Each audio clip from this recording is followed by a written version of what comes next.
Well, welcome to Spotlight on Vegas Business, the premier business show you don't want to miss. We have a very familiar face with us today. We do? Must be Yes, Katie's. No. Aaron Phillips. I know a lot of you out there know him. He has his own podcast. He's also got a lot of experience in sales and, well, many other things. Don't ask me to define many other things, but yes, thank you. This is so cool. The tables have finally turned after all the years when I got you to even start radio. Exactly. So, it's just a little backstory there.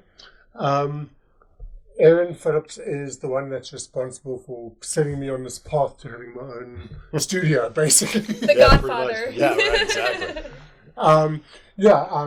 Basically, he had a studio called VNR, and I came on as a guest on one of the shows. I loved the spotlight, I guess you could say. And he convinced me to have my own show, try it out, and had my own radio show on VNR, internet radio, and that just developed into And now TV. you have your own studio. Yeah. So, yeah. It's good. It's good. It's good. But today we're going to focus on Aaron being in sales. Correct. Yes. So, in the hot seat. In the hot seat. In the middle.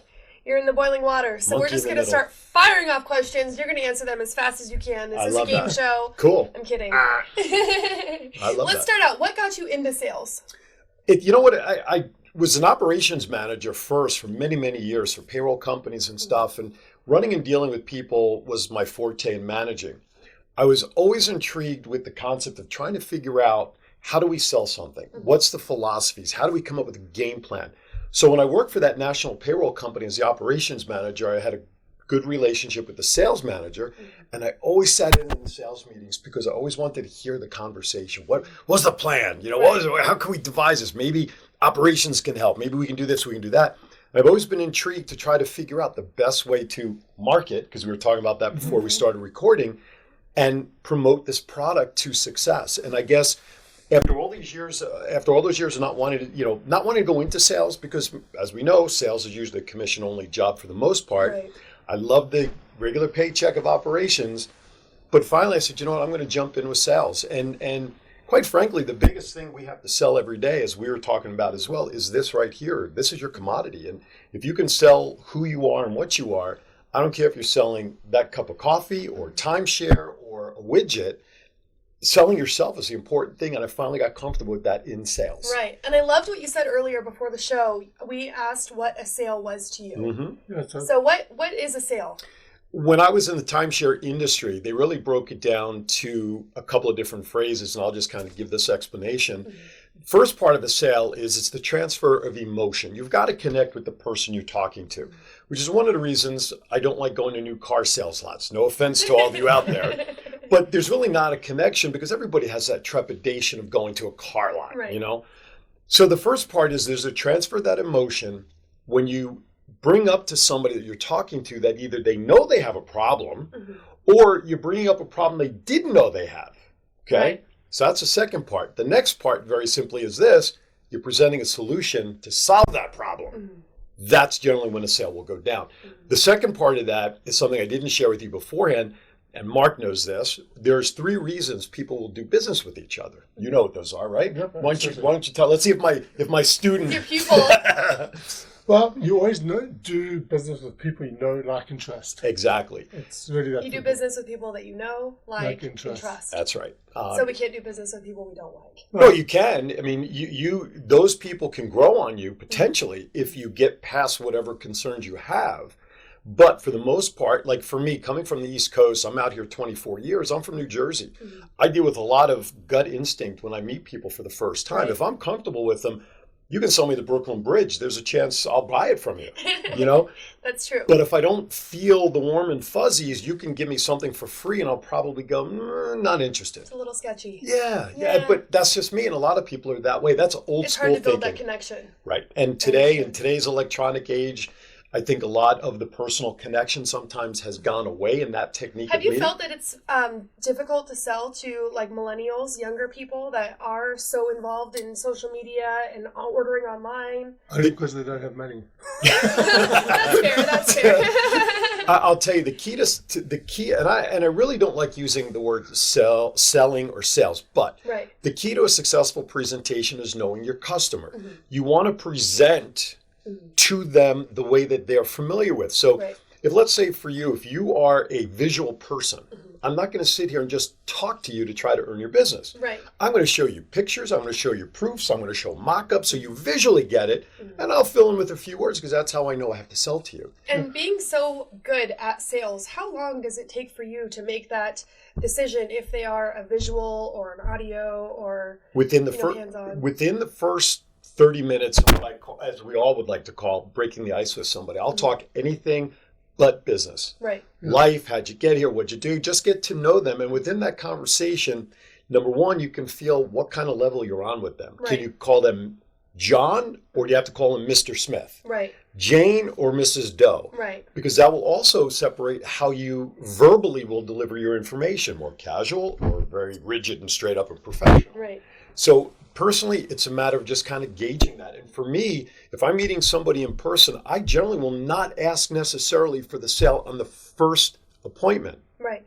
It usually, when you're meeting somebody for the first time, it's usually, and I just proved this past week as I just had a sale with a sponsor for my podcast. I first met them, said, hello, how are you? It's a new business that opened right down from my CrossFit place. I met the husband and wife. Hello, how are you? The wife said, can you come back this following weekend? They're having a grand opening. I want you to meet my husband, who's in charge of all that. Yeah, sure, no worries. So I went in. That was visit number 2, and we talked for a little bit.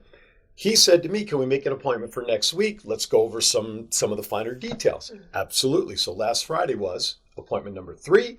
We came to a deal, came to an agreement, and there it was, the third appointment. In that particular case, we were able to seal the deal, but that's just the process. Every prospect is a different process for the most part. When you're regular networking meetings, you know this. Oh, Right? absolutely. It cuts it down a lot faster because you're already in that first step. Many, And I think many that the times. show right now is so great, the dynamic, because we do have someone so focused on sales and someone so focused in marketing, and they're similar but not the same. So No, absolutely.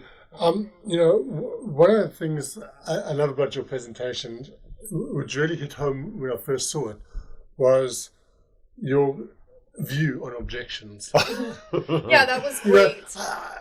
I'm a very conservative, shy, reserved person. So when somebody objects, I take it personally. Absolutely. But that's obviously a mistake. And I still do. I still do today, though. It's like, well, what did I do wrong? What could I have done better in my presentation to earn the business? And again, I'll just refer back to my days in timeshare, because when you're seeing clients so quickly, and someone doesn't buy, you literally maybe have only 5 or 10 minutes to reset Right. before you have to get ready for your next potential client. Right. And it took me a long time, and I still have to remind myself to do this all the time, that objections, ladies and gentlemen, are part of the selling process. Right. You want people to say no. They can say no 100 times, but how many yeses do you need? Right. Yeah, you only need one yes. And also one could argue that objections, as you pointed out in your talks, objections are actually a good sign because it shows that there is a level of interest there. If they don't do anything, they just nod their head, you've kind of lost them. But if they're objecting, there's some level of interest. They're Correct. still listening to what you're saying. And body language in talking to your potential customers, very important. Not your Well, body so language. Funny. I was actually going to ask you if you've ever studied like psychology. You understand like feet pointed at you, or if you take a drink, they take a drink. It's like the little tricks of the trade. It's all body language. I mean, we do it today. If someone's like slouching back or this, they're disinterested. But here's the one I had the most fun with. I would sit across from a timeshare appointment. Okay. We know people aren't coming in there to buy. We know that. Right. And there's books written on how to survive a timeshare tour. But when somebody would sit down at the table and they would sit like this, and they'd be 6 feet from the table. I don't care if it was the husband or the wife. Generally, it's the husband or the male. Right. And I would look. Cop. Yeah, exactly. The bad cop, good cop. Exactly right. And I would look at the gentleman and I would say, listen, and I'll use Mark as an example. I said, Mark, I appreciate that, your wife probably twisted your arm to be here. But I said, I got to share this with you. I appreciate how you're sitting, but 9 out of every 10 clients that sat like this from the table, they ended up buying. So you just flat out called them out, and now they don't know how to sit because no, they're still trying to tell you no. They drop their arms and they come shuffling into the table to pretend they're interested because now like, well, I don't have my arms folded. I want to be that 1 out of 10 that doesn't buy. Right. So at least I broke the ice that way. Right. And you call them on it. Now, could I do that with everybody? No. No, I had to kind of feel if I could get away with that. Right. You know, if it was someone that is a very aggressive approach. Of course, you call it, listen, I hate to say it this way, but you call a spade a spade. You call them out on it. Right. When, again, I love dealing with people in the car industry. I poo-pooed them a few minutes ago, but anybody who's been on a timeshare presentation or any sales, you know, you're dealing with numbers. You want to get to the best package. Mm-hmm. And I would just talk to a sales guy who's in the car business straight out and say, look, I'm going to tell you right now, I'm not going to play games with numbers. Mm-hmm. Here's the bottom line number. Mm-hmm. You leave here, you can come back like you can on your car lot, right? Either we're going to do this, here's my best number, yes or no is all I need. And literally, 9 out of every 10 people that were in the industry like that, those people bought because they appreciated my straightforwardness. Right. They know the game on I know, there, and right? let's be honest, buying a car is the worst process ever because it takes 6 hours Correct. of acting like you're going back and forth, right. But you're really Only if not. you're buying new cars. Yeah, it's true. I have not bought a new car in about 8 years. I bought 3 of them last year and I'm over it. I like to buy my cars at a place that rhymes with Carfax. Anyway. Oh. Well, actually, Sorry. I know this is getting a little bit sidetracked. That's okay. But it's your show. Go sidetrack as you want. That's fine with me. There's a company called Carvana which can buy cars online. Right. And I actually bought a car online from them. Oh, okay, I've always wanted to ask somebody, how was that process? It's very smooth. It's actually quite.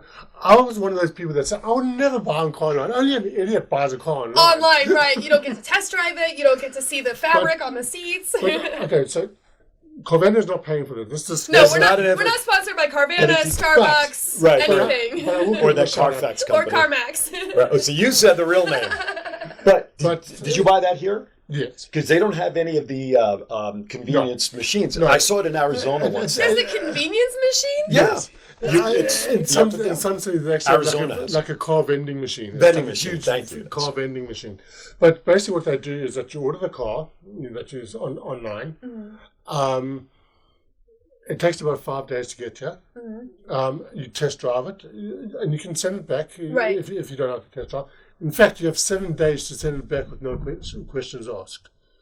So you can actually test drive it for 7 days. If you don't like it for whatever reason, just send it back. That's incredible. Yeah. I looked at a couple when I was just going through this circuit now. I actually went to Carvana to see, and I was afraid to pull the trigger because you don't know what you're getting. I was like, I just want to go kick the tires. Right. I won't even buy clothes online because I want to try them on. I want to touch them, the cuts, and now that so it's like there's certain things I just have to buy on hand. Anyway. So sidetrack. That's okay. That's okay. We're still talking about sales. That's right. But it was a good experience, and you don't have to deal with car salesmen. Okay, the only thing is that you don't walk out to the car. You have to wait a couple of days for it. Right. But, You know what's funny though is when I bought my Durango, I had to wait for 5 days because apparently there's some. The way they explained it to me, which didn't make sense, was you have to wait for the owners to make sure that they wanted to sell the car that I bought because I bought it used. So I had to wait 5 days. I actually went to Henderson Chevrolet. Oh, really? Yeah, I've never heard of that. I went there. Okay, they had this Hyundai Veloster. This is how they got me. Okay, they had this Hyundai Veloster. It was red. It was cute, and I used to have a white one. So I'm like, oh, this is great, And it has the third door, so I could put a car seat in it. And it was like $3 or $4 grand below Kelley Blue Book. And I'm like, wow, this is an honest dealership, right? I didn't even realize that, of course they could take the hit on one car if they're going to get you into something else. So I'm looking at this $8,000 Veloster. I end up leaving buying a $35,000 Durango. And then they do get because, it's an honest company and they're not going to screw you over. But I did have to wait, I think 4 or 5 days to pick it up. Well, that's why I like CarMax, because the prices are what they are. They're pre-owned. There's no haggling. There's no haggling on your trade. There's no haggling on the sticker price. It is what it is. And there's no pressure, no nothing. And I have access. You have access to all the cars across the country, depending if you want to pay for the shipping. Right. Yeah. So, hi. Hi, Mark. Okay, so back now we've done a commercial for car sales. That's right.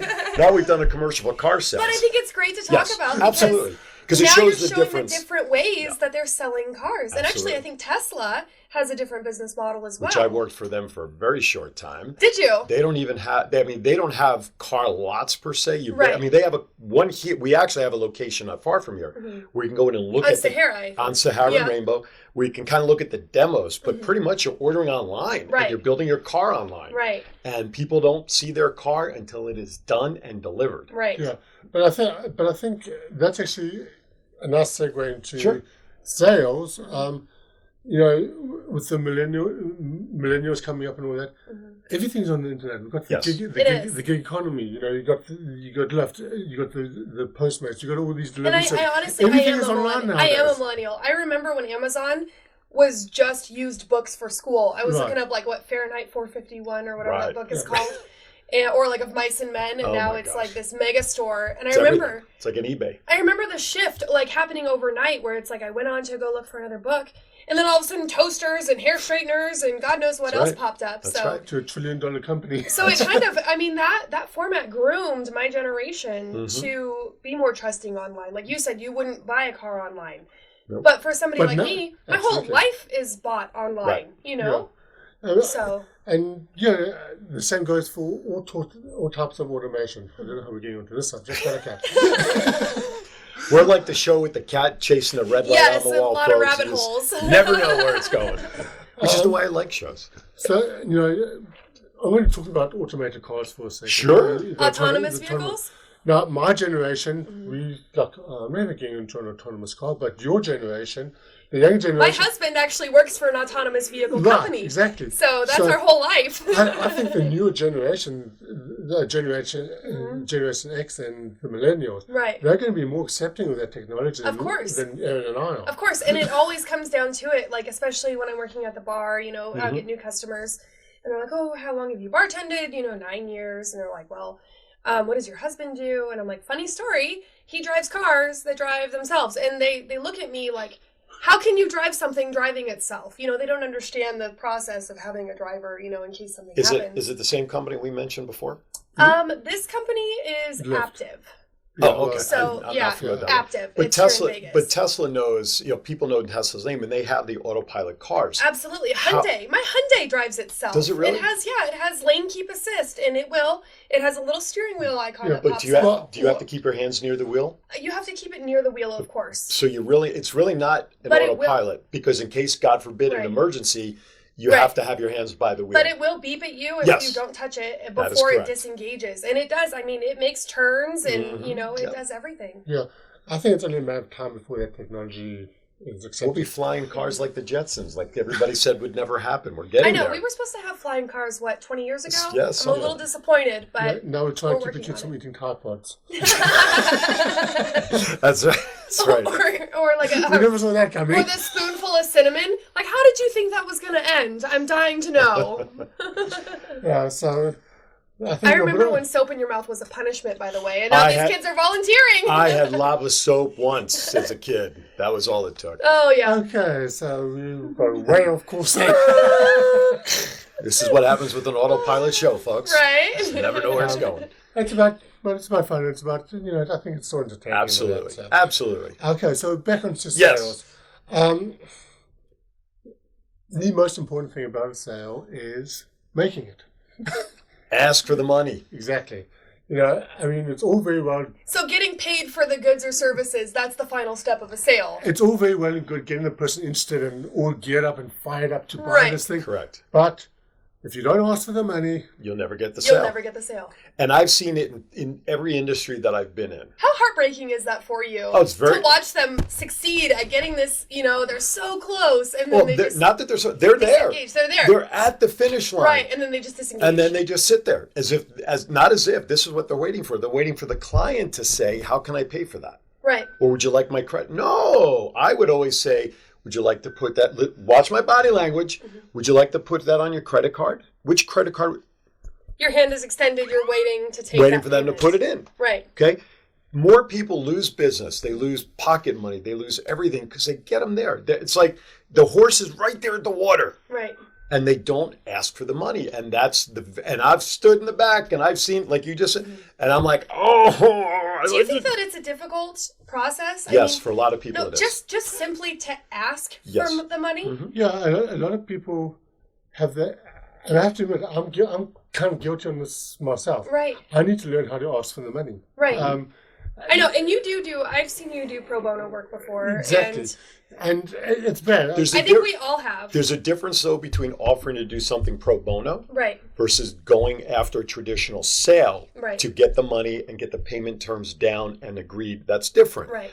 I do a lot of work for free as well. Mm-hmm. That doesn't mean I don't ask for money. That doesn't right. mean I don't want to ask. But if the situation's correct, I'll do it for the cause. I'll do it for whatever. Right. And I feel like a lot of training seminars, when you want to get into sales, they tell you, how to describe the product, how to fall in love with it. They want you to love what you're selling. Well, you should. You have to have a passion for what you're talking to somebody about. You have to believe in something. Exactly. It makes it a lot easier to sell for you and for the customer to buy. But they forget the part to tell you how, like somebody who's never been in sales before, they forget to tell you how to ask for the money. And yet it's the easiest thing to do in the entire process. Right. How would you like to pay for that? Right. It's the easiest part of the process. Because I think we all understand that a sale based on, the definition of a sale to somebody not in sales with a fancy definition is the exchange of money Correct. for goods or services. Yeah, correct. But the thing is that I've been in situations where somebody's sold me on, can't think of hand, but on a service, and I say,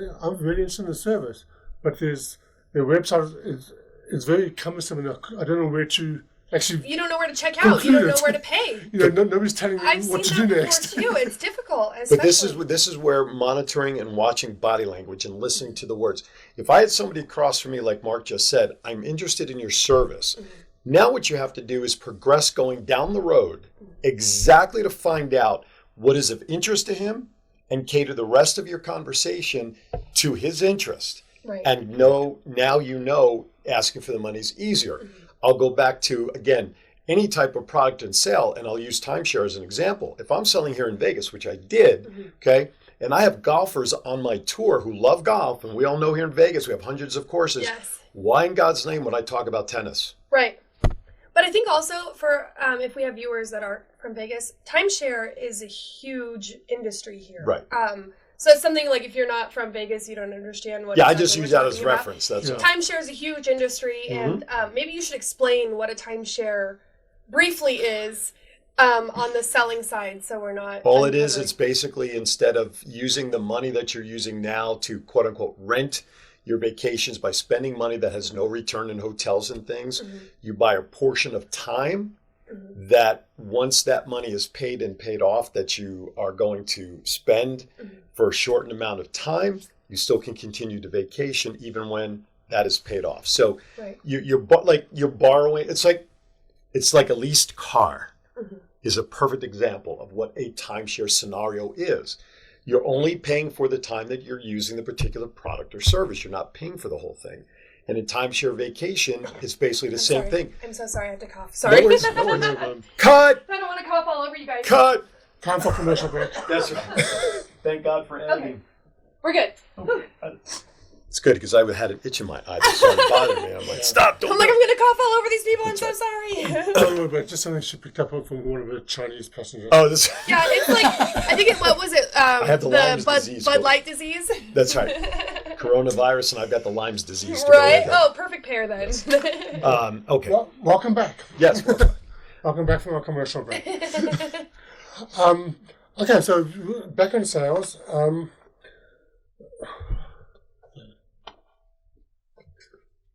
How many years have you? How many years have you been in sales? You have to restart it. Okay, welcome back, everybody. We're back with Aaron Phillips and Katie Thank Bushong. you. Yes. So, yeah, so we're back on sales. We're still talking about sales, and we're talking about how to conclude a sale. Right. So, I want to know, how many years have you been in sales? Oh my gosh. The first time I was in this selling world, I was 14 years old, selling shoes for Tom McCann shoes back in the East Coast. I was actually started out as a stock boy, but because I looked older than my age, I was hired at the age of 14. That following summer, after I turned 15, they got really busy one night in the store. And it was a time where they had standalone stores. Not like today, you can go into a Department store. A department store like Target or whatever, where they have the Tom McCann brand. Right. These were standalone, like Shoe Town. That's another name from the East Coast people would be familiar with. And they just got so busy one day. I lived across the street, and they said, "Do me a favor, go home, throw on a pair of slacks, shirt, and tie."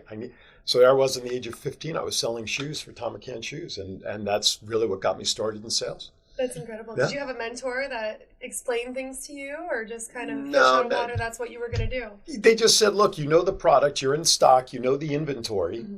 And basically what's different about that kind of sale versus what we're talking about here, those are what I like to call warm sales. People came to me for a product. I didn't have to sell it. Now, they already knew they needed it. Yeah, exactly. Right. Now, if I had 2 or 3 shoes that can do what they're looking for, did I have to talk about the differences? Sure. Mm-hmm. But because they came in, they knew they needed shoes like other products. They came in, I just had to more or less not lose the sale. Right. So. I just want to cover another point, which you did cover a little bit earlier as well, is every person is different Yes. needs. I mean, a lot of us have products or services that have a whole range of benefits. Mm-hmm. To me, the trick is to find out what their needs are and highlight the benefits of that service or product that's going to meet those needs. If it's possible, and here's what I mean by that. I learned this lesson when I first moved out here, and I'll give credit where credit is due. Denise Michaels, who's an author and an international bestseller, and I was meeting with her. I know you do. And Stacy Hall, also someone else. Mm-hmm. And I believe that everybody should be marketing, promoting their business. And at the time, I was just getting started in radio. And I thought, if you had a business or product you need to market, and you need to market on my radio show. So what they taught me was this very simple fact: not everybody is made for your product or business. Right. And it kind of took me back. It's like, well, who doesn't want to advertise their business? Right. Right? But they gave me an example, like for an online radio show, a local attorney doesn't care if someone in New York hears their commercial. They want local business. Right. So I had to change how I was presenting my show, not caring that for somebody locally that the show's covered on the internet.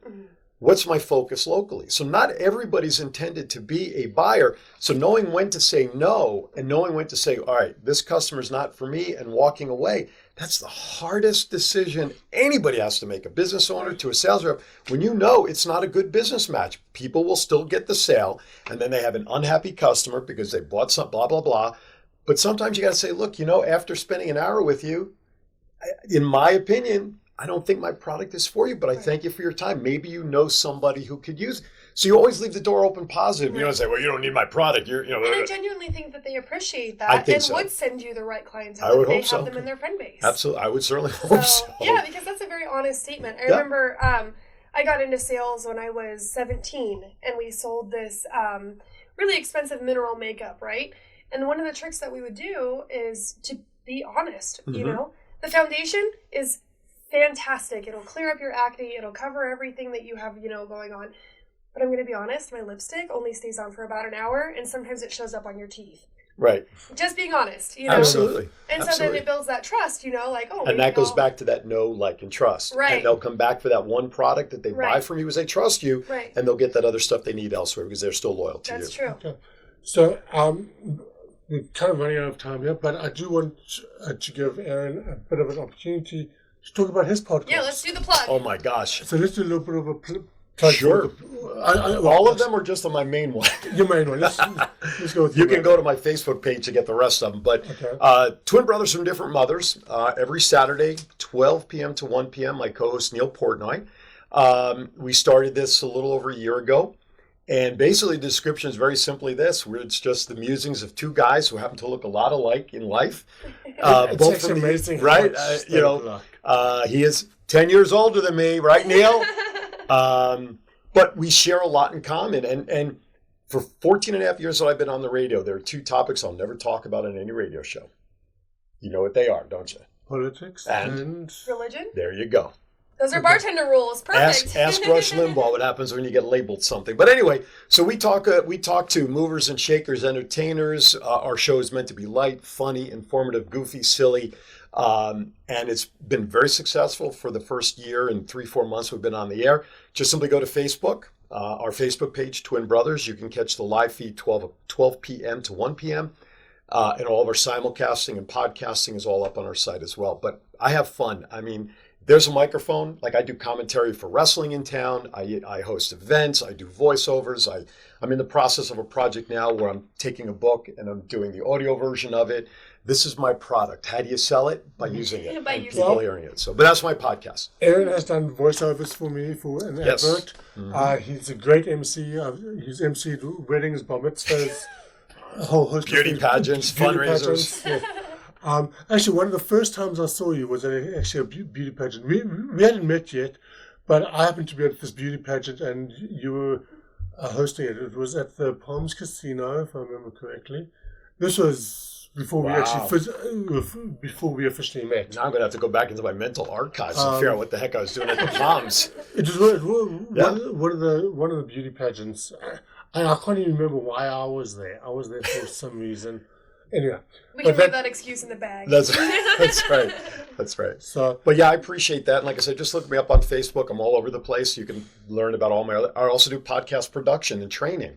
So if somebody wants to do what you guys are doing, I have a whole curriculum which Mark is aware of. And if anybody comes here, that's something that we offer and can offer Exactly. for anybody who's brand new. that's actually one of the things I actually wanted to point out is that, obviously at BizSpot Studios, we're looking for people to host their own shows and all that. And although I know a fair amount about hosting a show, he's the expert and he can actually train you and guide you on You're how like the to Mr. have, Miyagi of what we're have- doing. how to host it. Wax Exactly. on, wax off. Not only just doing the podcast, but how to sell for sponsors and dealing with those objections correct. too. So he's taught me pretty much everything I know. Oh quite my frankly. God. Don't blame me. Um, You're one of my best. I got to say, over the years, I hate to call you a student, but you are one of the few people that after all the years that I've worked with and trained with, you're one of probably the only one that's still in the industry fighting through it, and one that I'm most proud of because you've gone from hosting a show with nerves because of that accent everybody says you have, to now accent? owning your own podcast studio, and that's a heck of a progression over It is. 7, 8, 9 Wow. years, and I'm very proud not only to call you a friend and a business associate, but to see the success of This- BizSpot Studios. Just so everybody knows, I'm going to share a little secret. Uh-oh. A secret with everybody. I am by nature a little computer nerd, introvert. Before I got involved with networking, I was the guy hiding behind my computer.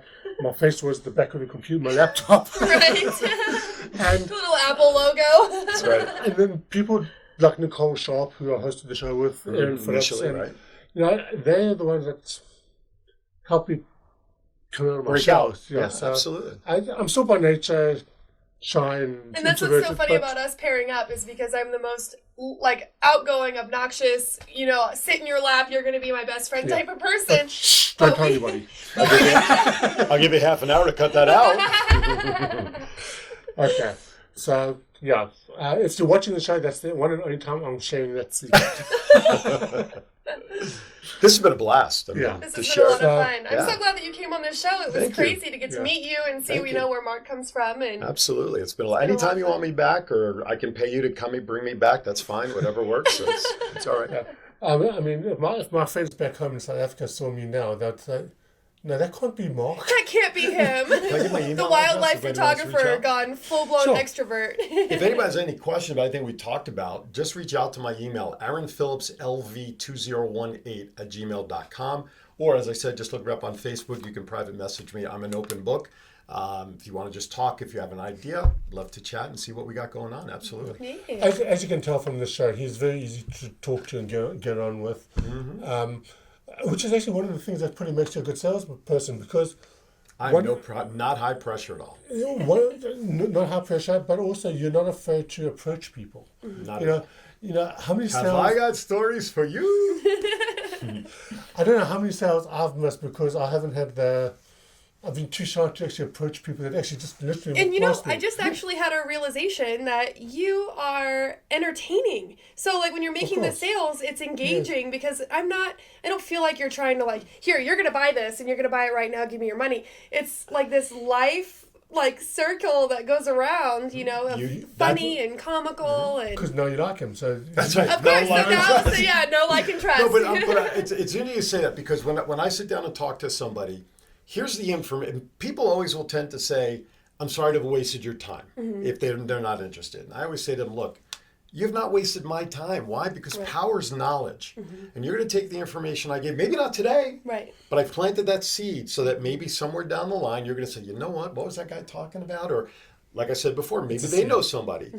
Everybody you talk to is an opportunity. Maybe not right then, maybe not right away, but they may come back. And I'll talk to people just standing in line. Like I said, the client that I just closed the other day, I was on my way into CrossFit. And they had just opened their doors 4 days ago. I'm in my workout outfit. I just went in. Hey, how you doing? My name is. Who are you? And that's how you have to just ask, because what's the worst thing that'll happen? They say no. Are you any worse off than before if you asked anyway? Right. What have you got to lose? You have everything to gain by at least asking and talking. Yeah. Well, Aaron, thank you so much for coming on Absolute our show. pleasure. Anytime. I mean, it's actually been one of the great shows. Thank you. Yeah. I'll send my agent. I mean, all our shows are great. Just don't get me wrong. I love all my guests. But, it's always good having you on the show. Anytime. Given our history and all that. So. Anytime. Listen, you know what I've gone through health-wise as well. So if you ever want to do a show about health transitions, let me know. Call my agent. They'll hook me up. Just very briefly. Yes. He used to be a lot bigger than he is 354 pounds. Right. Goodness. And he's gone through a tremendous health thing where he's lost him and his wife have lost a tremendous amount of weight and kept it off. So we'll save that for another show. We should do a segment on that, actually. That's a teaser. Because to be continued. I also share information about tips and things, and so we can always do a show around that anytime you want. I'll be back. I got nothing to do on a Tuesday night. Cool. So thank you all for watching. And my co-host, Katie Bushong. Yeah, don't forget to like, comment, subscribe. We love to hear from you guys. If you want to shoot us an email, be on our show, we'd love to hear from you. Yeah. Have you ever thought about doing your own podcast? You can watch us on YouTube, Roku, Amazon Fire Stick, LinkedIn, Facebook. We're everywhere. We're everywhere. If we're not everywhere, just let us know where we aren't, and we'll be there. Wherever your toys are sold. And now we sound like the creepy uncle at the family reunion. So, so thank you for watching.